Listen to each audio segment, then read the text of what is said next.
Hello and welcome to your weekly roundup of all the latest news and ramble from the world of electric cars, brought to you from the team at electrifying.com. So whether you're charging, relaxing, or just trying to look busy for the boss, this is the place to be for your weekly electric car fix.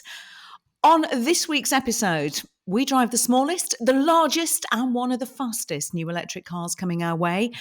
And as usual, we don't agree on everything. Welcome to the Kilowatt Half Hour. I'm Ginny Buckley. And I have the lovely Nicola Hume and Mike Askew with me. Hello, team. Hello. I love how Nicola's, hi, and then Mike's, hello. It's a wonderful contrast of our personalities on this team. So, should we start with an apology, Mike? Yes. What do you reckon? I think we do apologize. We need to all say sorry, don't we? Well, yeah, some of you do. And as you know, I run the social media, the X Twitter account, whatever we want to call it these days. And yes, two people said that they were worried that we'd gone missing, basically. So apologies to Johnny Housego and Paul White on Twitter, who both noticed that we'd gone missing in action. So yes, and apologies to them and everyone else who've been expecting a podcast in the last 2 weeks. It's been crazy. We've either been on launches or away or missed flights, or it's just been chaos. We haven't even been in the same time zones as each other for the last week. So it's quite a miracle that we're here now. But anyway, we are. So we're back on normal service. Yeah, we just would not have been able to get a podcast with more than one of us at any one time together. I think this is literally the first time. And even this almost didn't happen, but we're here now. So who wants to kick off with this crazy, story of what we've all been up to over the last few weeks? Nicola, do you want to take it first? You've been gadding in Monaco. Tell us about that. Right. So where do I begin? Okay. So I was in Monaco for the FIA Eco Rally Cup. So I was covering the social media stuff for the FIA. And it was essentially a rally for normal electric cars. And the idea is they had to stick to an average speed. And then by the end of it, it was which car drove the most efficient. And there was like 60 different cars taking part in this. It's really tricky to stick to the same speed in Monaco around hairpin turns. So it was tricky. But I got to sit and have a little ride in a Fisker Ocean. Which was. Also taking part, there was the VW ID7. So I got to see one of those in the metal, which I hadn't seen in person yet. So that was a bit nice. And also, Mike, you're driving one tomorrow, right? Yeah, that's the plan. Storm Kieran permitting. I'll be going to Marseille to drive it tomorrow. Yeah. Yes, very nice. But the whole event was just incredible, and it was just a load of electric cars. I have to say, Monaco is absolutely kitted out for EVs. Is it? Brilliant. So underneath where the casino is, the Monte Carlo casino, there are 2,000 chargers. Sorry, what? What? 2,000 chargers. Honestly, this is all completely organised by the Prince of Monaco, who's very much pushing Monaco to be, the future is electric. Let's look after the planet, etc. So even if you get a Starbucks, the lid is not plastic; it's cardboard. Like, they really look after the planet over there. And what I noticed is all of the charging is free. Everyone gets around in a Citroen Ami or a little Renault Twizy. That's how people get around, and it is the most electric car friendly city I have ever been to, ever.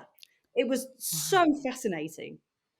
So my question to you would be, it's all right having 2,000 chargers. I mean, that's great. Do they work? Yes. Have they got they do. Yeah. I mean, we can't make a bank of 20 work in this country most of the time, can we? They work. The charging is free at the moment. I mean, unless there's too many electric cars, but at the moment, to charge a car is free in Monaco. I guess to be fair, Monaco can probably afford to carry a bit of free charging for some cars. Do you reckon? Yeah, but it was quite cool because I was with a couple of guys that love supercars. And so I was with Paul Wallace, who's like a supercar YouTuber. So he spent his whole time looking for Ferraris, and I spent the whole time videoing Amis and Twizzies. Good. Proud of you. Yeah, It's But brilliant. it sounds like it's a really interesting event, that, because it's really about, I think, bringing to life the fact that you can just do normal everyday things in electric cars, isn't it? It's which I think is great for the FIA to get involved in, to be honest. Well, also, I'm just going to throw this out there. When I first heard of it, I thought it was going to be really boring. I thought, oh, it's an eco rally. It's not fast rally driving at all. But the way I saw it in the end is it's very much a rally for puzzle solvers.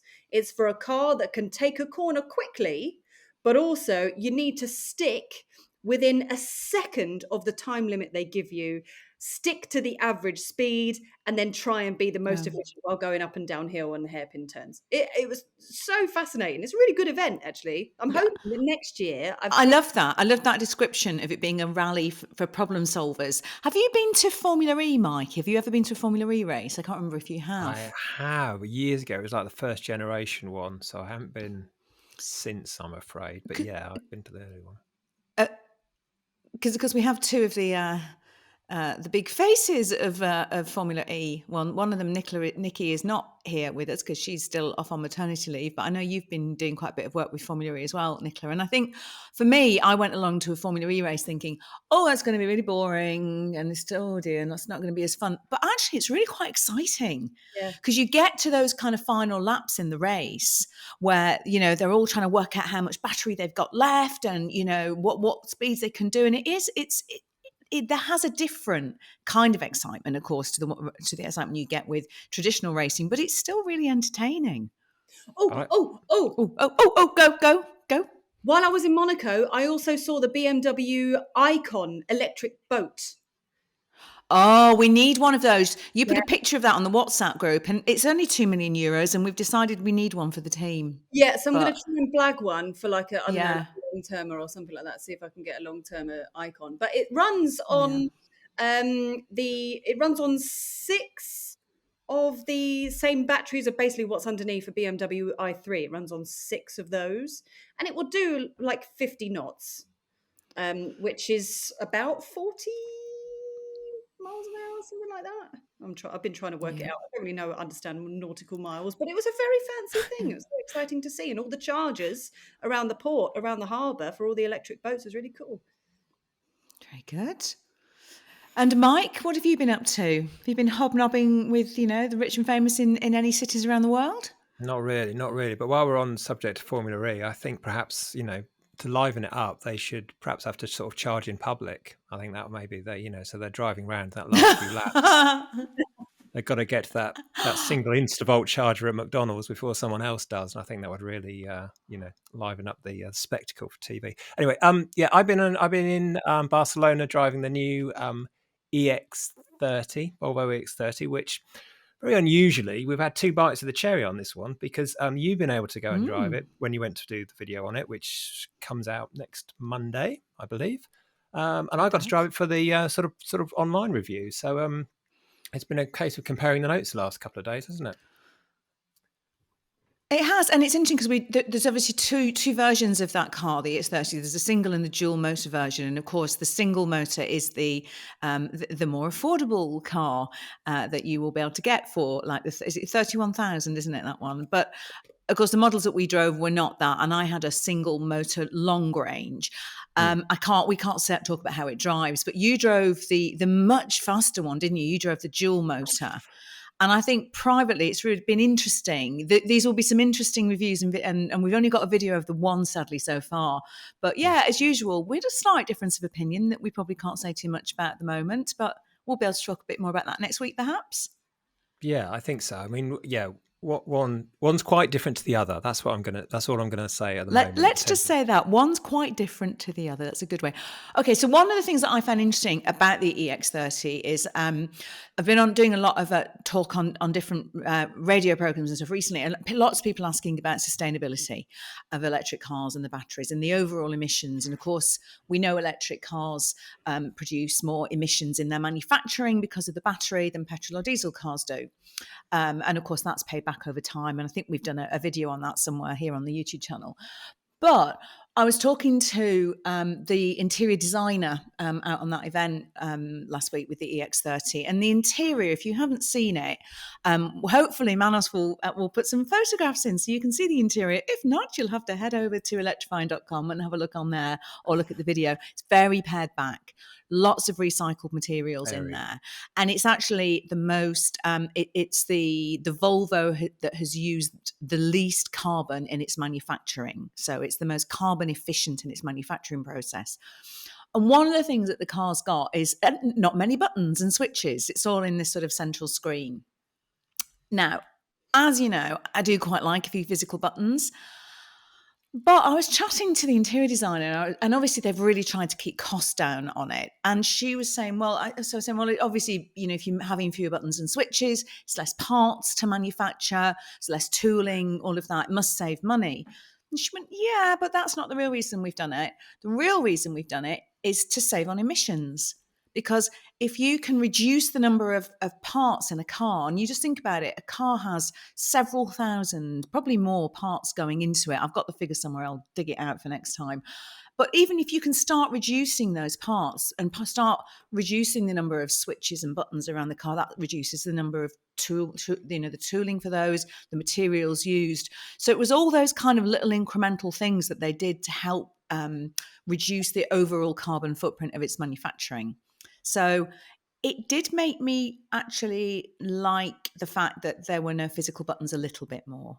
I would still like some for the heating, though, please. But, I do like the interior a lot, actually. And I think there's some really nice sustainable stories like that amongst it. So I feel like you want to say something, Mike. I can see your face, and you're just you've got that face. I know you so well. You've got your bullshit face. No, it's not. There was a couple of things. I'm interested to know what cynical? I know. I'm interested to see what you thought about, because it's very Tesla-like inside in terms of pared back. It's not as miserable it's not as austere as a Tesla, but there are a couple of things which, when I since discovered that a chap called Anders Bell, who used to be head of Tesla Interiors, now works at Volvo. You started at Volvo, then moved back there. There's only one speedo readout, and it's Tesla-like, isn't it? In so much as it's on a tiny little corner of the screen, the central screen. So there's nothing in front of you. There's no head-up display option because that soundbar's in the way. And they said to me, well, it's more parts, more sustainable, blah, blah, blah. So yeah, I'm interested to know what, and obviously Tesla owners love that, and they rarely have a problem with that sort of thing. It just strikes me as slightly odd, a brand that's always obsessed with safety and putting big figures in front of you, had a speedo that was in quite a thin font on the steering wheel. That was my kind of issue one. Issue two, the other thing that's slightly odd was the interior trim, which I know you looked at. There's one of them that's made out of old UPVC windows, isn't there? But it's really hard. I liked that. Yeah, but it had no give in it. It was a bit like the sort of the design of the floor you get in a sort of hospital consultancy room. It's that kind of, bits and pieces. Yeah. One of the people on the launch called it the get your affairs in order trim level. It's the last thing you see when you get some bad news. I think there's a lot of cynicism going on. I really liked the trim. I had that trim, and I thought, I liked it. I like the fact that it's taken something that would have potentially been tipped, and it's being reused and repurposed and put into the car. I thought it looks nice, and I think there's some really nice design touches on the car. I really love those. The air vents that are either side of the screen, like sort of blades running down. Do you remember those? Yeah. And they kind of light up. Because I've had to put that in because the soundbar in the way. Yeah. I know, but I like it. I like that. And I like the sound bar, down the front of the car like that. And honestly, the whole speedo thing, it didn't bother me at all. But I was more stressed because we had to, in about 2.5 hours, find somewhere to film. And the only place we could find was an hour away from the airport where we'd landed, and it started to rain, and we had to film a review. So that was probably the least of my worries. But I don't remember at any point feeling that was an issue. But that, as I said, there were quite a few other issues going on that day instead. You probably shouldn't say anymore because there's like a big embargo and stuff, right? I know we should. Yeah, we probably shouldn't. We don't. So we should move on to the other car I can't talk about, which was the car I went to drive the next day. So I went to drive the EV9, and I can't talk about that either. unfortunately. But Which there is a video. because you teased it last time and you said, I'm about to drive something very big. And we asked everyone to have a little guess. And there was Oh, quite people that got it right. oh, did they? Did they? I've been so busy, I haven't even looked in the comments, which I'm sorry about. So, did people guess it right? Yeah, some people did, yeah. I think, yeah, I don't even know what we can't say about the EV9. I don't think we can say anything about it. I think it's all embargoed. I don't know. But I think that is a really interesting car. And yeah, we should probably move on because I'll probably say something that I shouldn't say, really. But yeah, video for that dropping, I think it's next Thursday, which is quite exciting. So it's been an awful lot going on, hasn't there? Last week I had a walk around the new Caterham Project V. Oh, yeah. What did you make of that? I think it's very fancy. The seats are very weird. In what way? What way are they weird? Weird in what How way? can they be weird? I can talk about it because it was already revealed at Goodwood. So some people have already seen it, so I can talk about it, right? So the seats are in a 2-1 position. So there are driver, passenger. The rear seat is just one single seat in the back, which I can tell you now, I did not fit in it. Like I was like my neck was kind of up against the window like this. Really? But Would I fit in it, it's Nicola? it's very Caterham. I've always been a fan of the Caterham 7. I think it's a cracking, stupid little car, and they're great. I remember actually for the previous channel that I work with, we went Christmas tree shopping in a Caterham, and I just love them. I think they're brilliant little things. So it's really nice that they are making a fully electric version. You can see the nods to the 7. You can see it from the nose to the shape down the side of the car. And as soon as you sit inside, it's got all the old gear switches, that classic Caterham driving position, all of that sort of stuff was just brilliant. It's going to set you back 80 grand. Huh? And it won't get you far, but it will do, they're saying it will do around 200 miles. But you need to look at it like it is a Caterham. You don't buy a Caterham for long journeys. You buy a Caterham to have a nice little fun drive on a Sunday around some country roads, don't you? It's like the antithesis of the EV9, isn't it? Because they're actually not dissimilar in price. And then you get the EV9, which is massive with its seven seat, capability if you need it. And it's just the complete polar opposite to that car. Yeah. What was interesting though is how they've dealt with the battery situation. Obviously, it's a small car, but they've managed to keep it really lightweight. So to put it into perspective, right? If you had the Project V and then you sat a Caterham 7 on top of it, it is still lighter than the MG Cyberster. It's that Wow. lightweight. Really? But what they've done is they've Really? split the battery in two. So to get that nice low down seated position that you normally have in a normal Caterham 7, your bum is kind of between the batteries. Wow. Because if the battery was underneath your bum, you're too high up, and that's why we've got so many electric SUVs, right? Because the battery's there, and then you sit on top of it, then a roof's on top of that. So they've split it. So your bum is kind of in between the batteries, and then your legs sit over the top of battery number 1, and battery number 2 is on the rear single seat at the back. It's all very clever. Very clever. That sounds very clever. Yeah. And Mike, what else have you been up to? Well, my Ionic 5 broke down at the weekend, so that's news, isn't it? Yeah. No. Oh no. Go Well, on. yeah, it didn't That's break down. quite. I just, That's a it's bit the, traumatic. What happened? well, it was very traumatic. Yeah, I mean, it's the curse of the dead 12-volt battery, and if you follow electric cars, you know Oh that the kind God, of weak link really? of the whole car is crappy 12-volt lead acid battery that car manufacturers fit. Yeah, and because obviously electric cars don't have an alternator, so you don't have this kind of charge cycle going back into the battery. You rely on the electronics of the car drip feeding a bit of power from the traction battery into the 12-volt to keep it alive. And you need a 12-volt for the door locks, and it just means you don't have to have the big traction battery live all the time. Anyway, so I realize now, having done a bit of research afterwards, it was kind of operator error. I got home with 20% charge in the car, left it for a couple of days. It obviously dropped down to about 18%, at which point the traction battery stops giving the 12-volt battery any more power because it thinks it's going to run itself out. So, and all the other kind of bits and pieces of the car needs to kind of ping backwards and forwards with all the Blue Link app, continue working, and it'd completely drain the 12-volt battery. So, I mean, I wouldn't mind, but this car pings and bongs at me all the time to tell me it's locked, it's unlocked, it's this, it's that on the app. But it didn't, it didn't ping to tell me that the 12-volt was, need to plug it in and get on with it. That's So, all rubbish. subsequently found out by going through forums and things like that. But you kind of shouldn't have to, really, should you? You should be able to park it with, because it's still No, at you 20% charge. It was still 48 miles on it. And I thought, well, that's fine. I wasn't near the charger. I had my other car on the charger. So I thought, well, I'm not going to move things around. It's chucking it down. I'll do it in a couple of days. Didn't get the chance to because it was sat at the end of the driveway blocking everything else in with no battery. So No.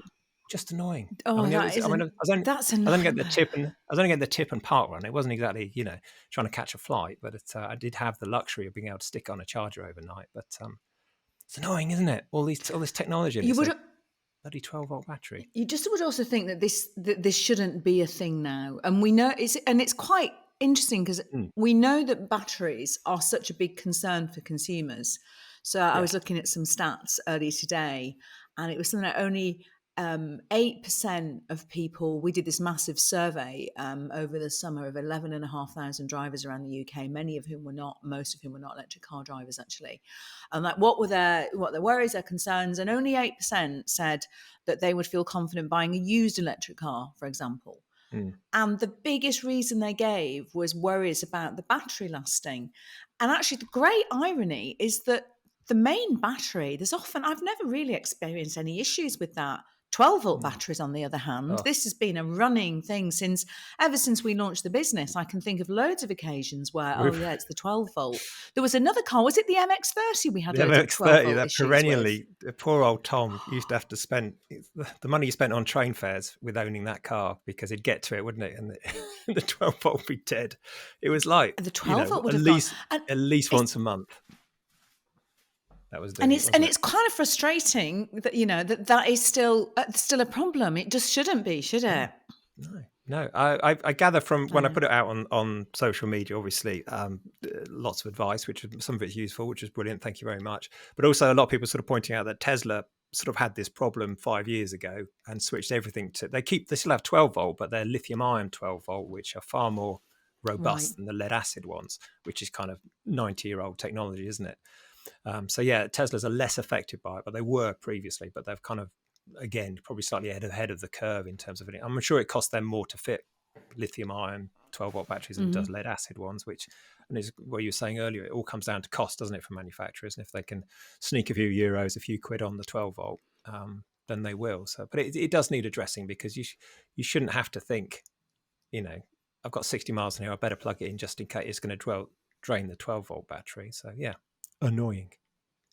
No, it shouldn't. Actually, Nick, I've just remembered that there's another car, talking about cars that we've both driven.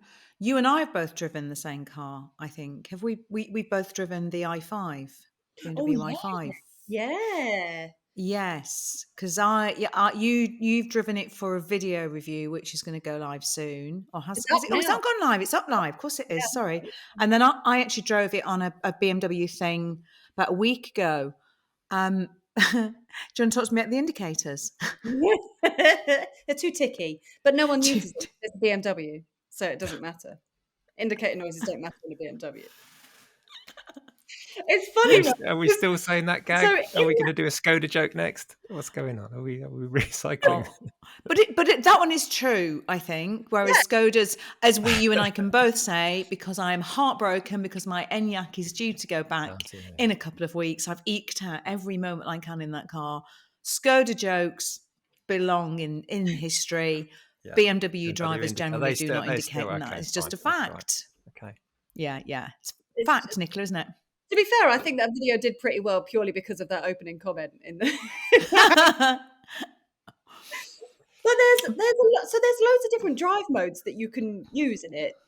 And there was one point, and I'm so pleased that Manos kept it in the edit because it was an absolute genuine moment, right? Where I'm driving along, playing around with the different drive modes. And while I'm playing around with the drive modes, I put it into, I can't remember the name of it now. Something like effervescence mode or something like that. Oh yeah, they've got crazy names for modes, haven't they? Like yes, yeah. Yeah. And so that all the lights and everything all changed in the car. And then I'm driving along and I'm like, that sounds like there's some road rage going on up ahead of me here. What's going on? Because to me, it sounded like someone was holding down a horn. So I thought, well, I'll try and catch up, see what's going on. Put my foot down and then realised the noise was in the car. It was like, the only way to describe it is, you know, when you go to the theatre and the orchestra are kind of testing out their instruments before anything happens, and you just hear a little, ah. So I'm so pleased that was all kept in the video, because that was all 100% genuine for me. Well, that video is over. It's on here on the YouTube channel, or if you're listening on your podcast, normal podcast platform, then if you haven't already, do head over to our YouTube channel and subscribe for that video and lots of others coming soon. Have we had any interesting comments this week from our lot of lovely listeners? Anything caught either of your eyes? I've been through the post bag of comments. I've picked out You went through the post bag? Yeah. Geez, an old fashioned. That would mean something to people born in the 70s. Went through the post bag. On all these posts from YouTube. Sinpol, whoever that is, said, "Hi team, can't wait for Ginny's review on the EV9. Saw it on the Kia event in Ayr in Scotland a couple of weeks ago. So impressive. I'm keen for Ginny's review of the first drive. Okay, so that's interesting. So you've got to wait till next Wednesday, Thursday. Sinpol. Thursday. Another one. Yaquinto. I mean, everyone has silly handles, don't they, on YouTube? Sorry. So what was it? They said, "Love Nicholas Pup." More than that. More of that they want. So. Where is he? Is it Rodney? Have you got Rodney there? I can go get him. Go and get him. Let's just bring him on for the final minute. Okay, I'll carry on. On the subject of the Corsa E having more, the same monthly payments as a Tesla Model Y, which I think we mentioned in the last podcast, I found one person, right? Stan at Kangaroo Island TV says, "I'd rather have the Corsa than the very overrated Y." He says, "Then I won't have to drive a Tesla, and I don't like the design of the UI." Stan! There you go. Stan would rather have the Corsa than a Model Y. So good for you, Stan. That's what I say. Stick Stan, head above the parapet. Well, good for you, but that's not really about. You're not really getting value for money with that decision, is all I would say. That's but can we just forget cars and just look at that face? Right. So this is Rodney, but I do have another one. Let me go get the other one. Hold on. Should we carry on with the comments? Yeah. Any more comments? There's the last one that says, and it's from Snitch63 on YouTube, and just says, "Can we get a video going off of Ginny going off at the sun?" So they want a picture of you sort of phoning the sun and telling them off when they half-inched our video. They want to see that. So that was this is we're now deteriorating. Is this a Dashan channel, or is this an electric car channel, or is it now both? This is Larry. Hi, Larry. Right, we're just going to have to make sure on the next episode we all have our dogs with us. Agreed? Should we do that? Yeah. Agreed, yeah. Okay. On the subject of the sun, I did get a formal apology from the sun. Yes, and it has not happened again. So yes, we will. But we are monitoring them closely. But yeah, I can ring them up and just be really cross at them if that would make our listeners happy. More than happy to do that. I was quite cross the night that it happened. Yeah, I've got to say. Remember. Do you? Yeah, I'm really quite kind of chilled until I'm not, and I definitely wasn't at that point. Yeah. Right. So then, what does the week ahead hold? Anything interesting to report on over the next week before we come back? What am I doing? I can't remember what I'm doing. I am, what am I driving? I'm going to do my Skoda long-term review on Monday, because that's going back, as I said, which will make me sad, because that has been a great car, actually. So no spoilers there and that one, but it will probably be quite a positive video, because I've been massively impressed with that car. I'm actually then starting work on a programme for ITV, coming to your screens in a couple of weeks. Controversial subject. When is it too old to drive? So this is looking at just that difficult point about when do you have to sort of say farewell to driving and hang your licence up. And actually, as part of that, we're doing some really interesting stuff with my mum and dad. We're going to put them in a self-driving car. That's what my mum was calling about. Hopefully she's not backing out. So that's that. And and what about you, Mike? Nick, anything? What are you up to, Mike? Uh, Your I'm driving. ID7. That's tomorrow, isn't it? ID7 Fingers tomorrow, crossed. must say. So 12-volt battery and storm permitting, I will be there driving that tomorrow. So that will be on the site next week. Brilliant. Well then, should we say goodbye? Oh, go on. Oh, go on. One last thing. Well, it's not until next Friday. I'm wondering if maybe I could just save it for next week. We could save it for What is next it? week because I think we're probably officially just about to hit our kilowatt half hour. Beautiful. We'll save it for next week. Beautiful. So shall we say goodbye on behalf of all of us and Larry and Rodney. Thank you so much for listening. That was the Kilowatt Half Hour. Make sure you join us next time. But from all of us, goodbye.